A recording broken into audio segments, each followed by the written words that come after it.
అలానే మిసేసరం అప్పిచ్చువాడు ఎప్పుడు ఎడతెగక పారే ఏరు ఉండే చోట నివసించాలి అని చెప్పి కొన్ని సుమతి శతకాలు అలాగే పెద్దలు కూడా చెప్తూ ఉంటారు. కానీ ఇప్పుడు అప్పు ఇవ్వడం నేరం, దానికి జైలు శిక్ష విధించాల్సిందని చెప్పి కేంద్ర ప్రభుత్వం తాజాగా అనౌన్స్ చేసింది. దీంతో మార్కెట్లో అప్పు ఇచ్చేటువంటి వాళ్ళు దొరకనటువంటి పరిస్థితికి వెళ్ళిపోయింది. ఇటీవల ఆర్థిక శాఖ మంత్రి నిర్మలా సీతారామన్ చాలా క్లియర్గా ఈ చట్టం గురించి చెప్పారు.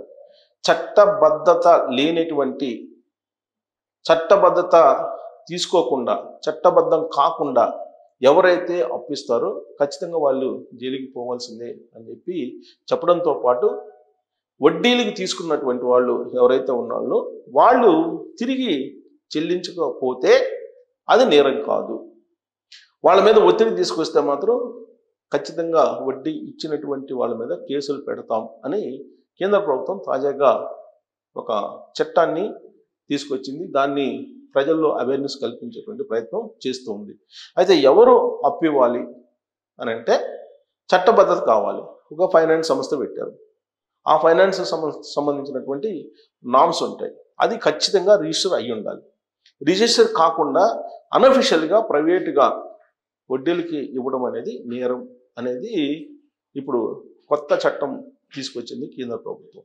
సరిగ్గా ఇక్కడే అంశం చర్చనీయాంశం అవుతుంది. ఎందుకంటే ఆల్రెడీ మార్కెట్లో ప్రామిసరీ నోట్లు ఉన్నాయి. ఆ ప్రామిసరీ నోట్ల యొక్క ఉద్దేశం, లక్ష్యం ఏంటి? అప్పు ఇచ్చేటప్పుడు ఆ ప్రామిసరీ నోటు రాయించుకోవటం, ఆ ప్రామిసరీ నోటుని బేస్ చేసుకొని కోర్టులకు వెళ్ళటం, ఒకవేళ అప్పు తీసుకున్నటువంటి వాళ్ళు కనుక మళ్ళీ తిరిగి ఇవ్వకపోతే కోర్టుల్లో పోరాడి కోర్టు నుంచి మళ్ళా అప్పు ఇచ్చినటువంటి అతను వడ్డీతో సహా తిరిగి రాబట్టడం అనేటువంటి ప్రక్రియ ఉంది.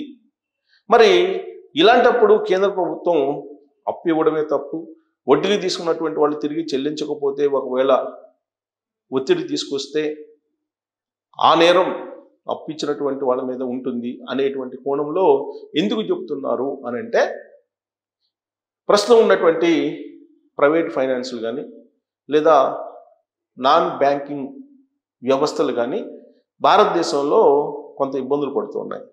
అందుకే ఈ ప్రైవేట్ ఫైనాన్స్ లేదంటే ప్రైవేటుగా ఇచ్చేటువంటి వడ్డీ వ్యాపారులని కట్టడి చేస్తే కనుక ఈ ఫైనాన్స్ సంస్థలు అధికారికంగా ప్రభుత్వ ఆధీనంలోకి వస్తాయి. ఫలితంగా ట్యాక్స్ రూపంలో ప్రభుత్వానికి ఆదాయం వస్తుంది అనేది వాళ్ళ యొక్క ఆలోచన. అందుకే కేంద్ర ప్రభుత్వం చాలా సీరియస్గా ఆలోచిస్తుంది ప్రైవేటు వడ్డీ వ్యాపారులని కట్టడి చేయడం అనేది. ఇది సాధ్యమా అని అంటే బహుశా ఇప్పుడున్న సిస్టంలో సాధ్యం కాకపోవచ్చు. కారణం ఏంటంటే ఇప్పటికీ కూడా బ్యాంక్ లోన్ తీసుకోవాలంటే కనుక రకరకాల కండిషన్స్ పెడుతూ ఉంటారు. ఎవరైనా సరే బ్యాంకుకి వెళ్ళి లోను అడిగితే వాళ్ళకి కావాల్సినటువంటి షూరిటీలు ఇవ్వాలి, అలాగే వాళ్ళకి కావాల్సినటువంటి పత్రాలను అందజేయాలి. దానికి తడిసి మోపిడవుతుంది. ఒకవేళ బ్యాంకులో తక్కువ వడ్డీకి వస్తున్నప్పటికీ కూడా వాళ్ళు వేసేటువంటి ఫీజులు ఏవైతే ఉంటాయో ప్రాసెసింగ్ ఫీజులు అవన్నీ లెక్కేసుకుంటే కనుక బయట ఇచ్చేటువంటి వడ్డీల కంటే కూడా పెద్దగా తక్కువేం కాదు. పైగా ప్రైవేటు వడ్డీలకు తీసుకోవడం అనేది, ప్రైవేటుగా తీసుకోవడం అనేది చాలా ఈజీ ప్రాసెస్. కేవలం నమ్మకం మీదనే జరుగుతూ ఉంటుంది. వ్యక్తికి వ్యక్తికి మధ్య ఉండేటువంటి నమ్మకం మీద మాత్రం అవి కొన్ని నిమిషాల్లో జరిగిపోతూ ఉంటాయి. కానీ అదే బ్యాంకులకు వెళ్తే కనుక బ్యాంకులు ఎకాఎకిన రుణాలు ఇచ్చేటువంటి పరిస్థితి లేదు. 1,00,000 క్వశ్చన్లు అడుగుతారు, 1,00,000 పత్రాలు అడుగుతారు. వాటన్నిటినీ సమకూర్చాలి అంటే కనుక దానికి ఖచ్చితంగా కొంత ఖర్చు అవుతుంది. ప్రభుత్వ సంస్థలకు వెళ్తే కనుక ఫ్రీగా ఎవరు ఇవాళ పనిచేసేటువంటి పరిస్థితిలో లేరు. ఏ డిపార్ట్మెంట్ కూడా లేదు. దాదాపుగా ఎవరో ఒకళ్ళిద్దరు తప్ప ప్రభుత్వ సంస్థల నుంచి ప్రభుత్వ గుర్తింపు కావాలి అని మీరు డెత్ సర్టిఫికేట్కి వెళ్ళినా, బర్త్ సర్టిఫికేట్కి వెళ్ళినా, లేదా 10(1) అడంగులు కావాలని చెప్పి అడగడానికి వెళ్ళినా, లేదా ఇతరత్ర నేటివిటీ సర్టిఫికేట్లు కావాలని అడిగినా, లేదా ఎన్ఓసి కావాలని చెప్పి పోయి మీరు ప్రభుత్వ ఆఫీసులో అడిగినా, ఏది ఉచితంగా ఏమీ ఆశించకుండా ఇవన్నీ ఇచ్చేటువంటి ప్రభుత్వ ఉద్యోగులు దాదాపుగా లేరు. లంచాల మయమైపోయింది. సో దీంతో ప్రభుత్వ బ్యాంకుల్లో రుణాలు తీసుకోవాలి అని అంటే కనుక అది తలకు మించిన భారంగా, తలకు మించినటువంటి వ్యవహారంగా మారింది సామాన్యులకు.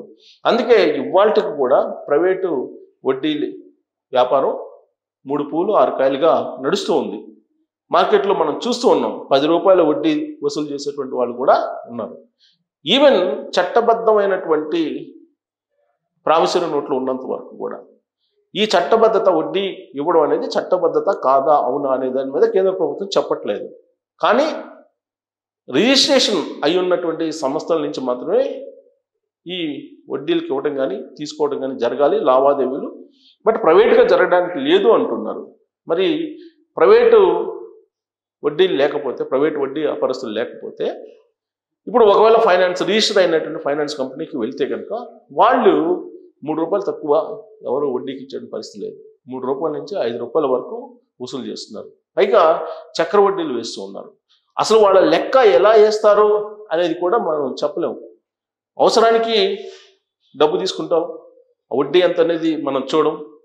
అయితే ఆ తర్వాత లెక్కించేటప్పుడు వాళ్ళు ఏ పద్ధతిని లెక్కిస్తారో కూడా అర్థం కానిటువంటి సిచ్యువేషన్. అది రిజిస్ట్రేషన్ చేసేటప్పుడు కొన్ని నామ్స్ని పెడతారు. ఆ నామ్స్ ప్రకారం రిజిస్ట్రేషన్ సంస్థలు వ్యవహరిస్తున్నాయా అనే దాని మీద ఇప్పుడు కేంద్ర ప్రభుత్వం నిజంగా ఈ సామాన్యులు కాపాడాలనుకుంటే ఆలోచించాలి. ఆ దిశగా ఆలోచించకుండా అసలు వడ్డీకి ఇవ్వడమే తప్పు అనేటువంటి భావన కలిగేలాగా ఇప్పుడు కేంద్ర ప్రభుత్వం చట్టంలో పొందుపరిచింది. దీంతో అసలు ఇప్పుడు వడ్డీకి ఇచ్చేటువంటి వాళ్ళే కనిపించట్లేదు. కారణం ఏంటంటే ఇదంతా నమ్మకం మీద జరిగేది. ఇది పౌర సమాజానికి, పేదలు ఉండేటువంటి ఈ సమాజానికి కొంచెం ప్రమాదకరంగా మారింది అనేటువంటి ఒక చర్చ అయితే జరుగుతుంది. అసలు కేంద్ర ప్రభుత్వం మరి ఆ చట్టం ఎందుకు తీసుకొచ్చిందా అంటే రిజిస్టర్ అయినటువంటి కంపెనీలకి లేదా బ్యాంకులకి వాటికి నష్టం రాకుండా ఉండేలాగా, అందరూ బ్యాంకుల వైపు వెళ్ళేలాగా ప్రయత్నం చేస్తుంది. కానీ నేల విడిచి సాము చేసినటువంటి విధంగా కేంద్ర ప్రభుత్వం ఈ చట్టాన్ని తీసుకొచ్చి ప్రజల్లోకి వెళ్తోంది. ఇప్పటికే సమాజంలో నైతికత, నిజాయితీ ఇవన్నీ పోయాయి. మాట తప్పనితనము ఇవన్నీ కూడా ఆల్మోస్ట్ సమాజం మర్చిపోతూ ఉంది.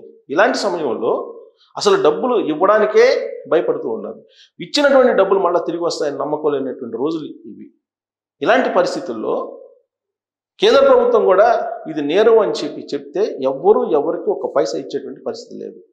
అలాంటప్పుడు సమాజమే స్తంభించిపోయేటువంటి ప్రమాదం నెలకొంది. సో కేంద్ర ప్రభుత్వం తాజాగా తీసుకొచ్చినటువంటి చట్టం వడ్డీకి తీసుకున్నటువంటి వాళ్ళు చెల్లించకపోతే వాళ్ళని నేరగాళ్ళుగా పరిగణించకుండా వడ్డీకి ఇచ్చినటువంటి వాళ్ళని నేరగాళ్ళుగా పరిగణించే అవకాశం లేకపోలేదు. ఎప్పుడు అనంటే ఎవరైతే తీసుకున్నారో వాళ్ళ మీద ఇల్లీగల్గా వ్యవహరించినప్పుడు మాత్రమే నేరం ఉంటుంది.